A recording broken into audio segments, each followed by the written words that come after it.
Welcome back.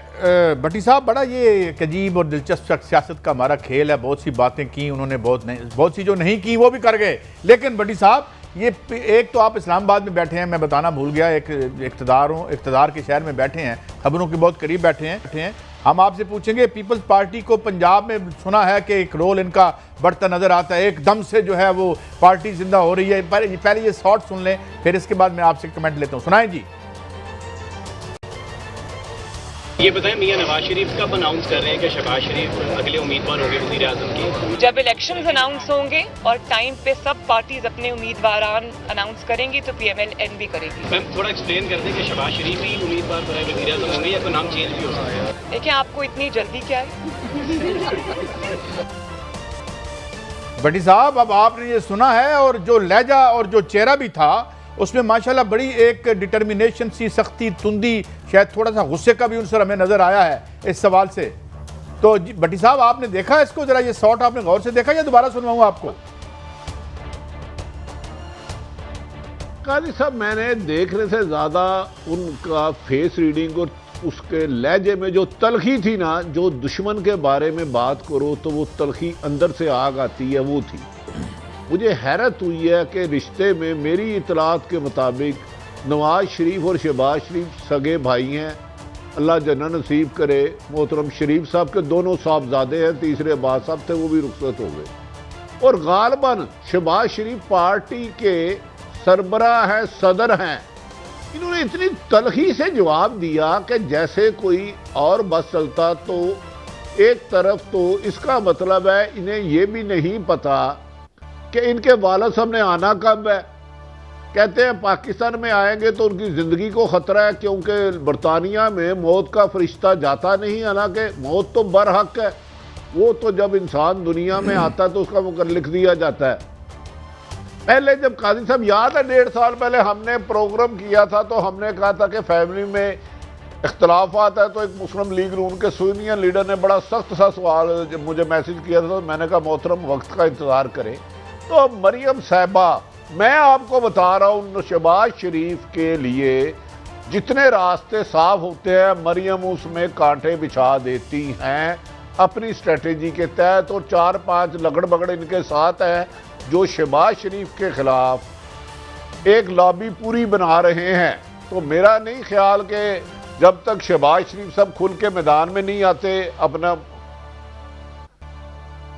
Maryam Nawaz ने 3 दिन पहले एक ऐसा बंदा जो सेनेटर है उसको बुला के कहा कि 3 साल से हमने जो नैरेटिव बनाया है, ये शहबाज शरीफ तो हमें लगता है हमारे दुश्मनों के साथ मिल गया है। ओह, ये मोहतरम मरियम नवाज साहिबा का एक अपने पार्टी के पुराने रहनुमा जो एंटी एस्टेब्लिशमेंट के तो जाने जाते हैं, उनको कहा है।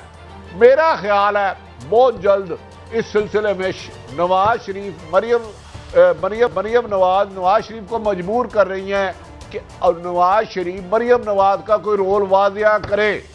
वो कह रही है कि इस तरह अगर चलता रहा तो शहबाज शरीफ की पार्टी पे गिरफ्त भी मजबूत हो रही है और नाराज हलकों से उनकी कुर्बत भी हो रही है। तो नवाज शरीफ का फ्यूचर डार्क लग रहा है।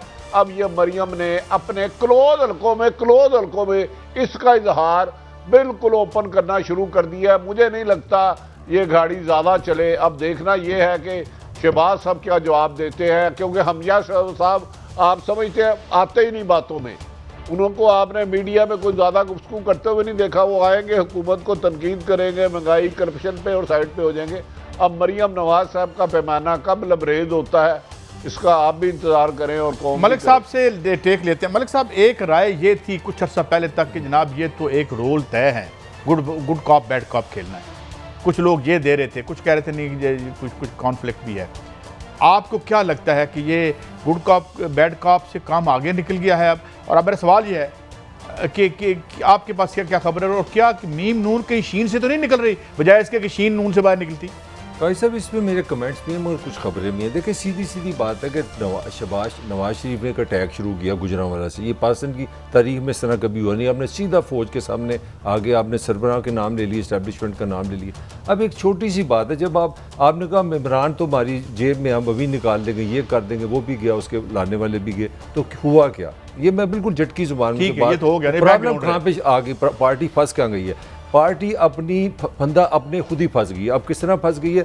नवाज शरीफ खुद कम से कम 15 से 20 दिन की एक ब्रेक लेते हैं, मरियम भी 1 महीने की ब्रेक लेती है, तो आपका अग्रेशन किधर गया? आपकी कंसिस्टेंसी नहीं है। यहाँ अगर आपने लड़ाई करनी है तो लड़ाई करें। सुने मेरी बात सुने ना, 1 मिनट मुझे दे दें खबर पे। अच्छा, इधर वो आपकी खामोशी हो गई, इधर आगे मुफाहमत। तो सारी पार्टी का उसका असर ये हुआ है कि आपके जो MNA MP हैं वो बिल्कुल कन्फ्यूज़ है और उनका सिर्फ एक इंटरेस्ट है। वो लोग कह रहे हैं, रिकॉर्ड में उनकी मीटिंग्स हुई हैं कि भाई हमारे खमीर में नहीं, हम कोई इनकलाबी नहीं है, हम कोई मज़ामत नहीं, हम MNA बनने आए, MPA बनने आए। ये तुमने कभी खामोशी, कभी लड़ाई, कभी हम चूरी खाने वाले लड्डू हैं। अब उसके पहले क्या हुआ है? इससे पहले ये हुआ कि पीपल्स पार्टी पिछले साल ये रीड कर गई थी कि नून का कन्फ्यूज क्या है।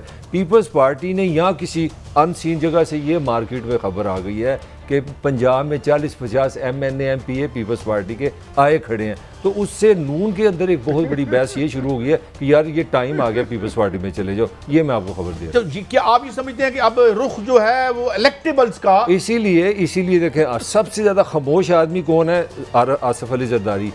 अपना चौधरी निसार ने किसकी तारीफ किया? पाकिस्तान के मौजूदा सियासी कर्जे उनके सबसे समझदार कौन है? उन्होंने कहा आसिफ अली जरदारी। यहाँ पे वो राजा परवेज़ अशरफ को पंजाब में ले आए, सेंट्रल पंजाब में, और पीपल्स पार्टी आहिस्ता आहिस्ता ये तासर देना जा रही है कि हम जो है ना वो मुतबादल हैं अगले इलेक्शन। अच्छा भट्टी साहब, आप बड़े मुस्कुरा रहे हैं और सर भी हिला रहे हैं, ये इसके पीछे क्या खबर है? अच्छा, कारी साहब, मलक साहब की यकीनन इंफॉर्मेशन मुझसे ज़्यादा है, ये इनसाइडर ज़्यादा है। अब मैं कुछ हकायक रखना चाह रहा हूं, मेरी अपनी ख्वाहिश या खबर छोड़ देते हैं। आसिफ अली जरदारी साहब मोहतरम 2007 और 8 से लाहौर आना शुरू हुए।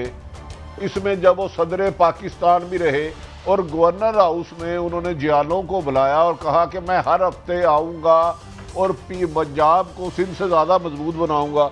मुझे एक काउंसलर का नाम बता दे, ताहिर मलक साहब, ताहिर मलक, एक काउंसलर का नाम जो पिछले 13 सालों में जिसने नून लीग और PTI छोड़ के पीपल्स पार्टी में आए हो। कौन से ये 23-25 में नाम कह रहे हैं? मैं एक एक हलके के, एक एक MPA के, एक एक MNA पे, एक एक तहसील पे आर्गूमेंट करता हूं। मलक साहब को शुरू करें, मैं बगैर पेंसिल भट्टी साहब आपको, आप जरदारी को मेरी सुन लेना। जरदारी साहब जब दुबई से आया था, नवाज के होते जो अपना आपके इलेक्शन हुआ था बलूचिस्तान में, आपको याद है? कोई पीपल्स पार्टी का नाम नहीं था। आपको याद है सेनेट के चेयरमैन का इलेक्शन हुआ, पीपल्स पार्टी ने हाथ डाला। आप समझते हैं कि पाकिस्तान में इलेक्शन होते हैं, यहाँ वोट होंगे? आप बात ही नहीं समझ रहे। और मैं अपनी बात पे खड़ा हूँ कि पीपल्स पार्टी पंजाब में ये फिजा पैदा कर रही है कि हम आने वाले दिनों में अहम होंगे। ये मैं अपना स्टैंड कर रहा हूँ इस चीज़ पे।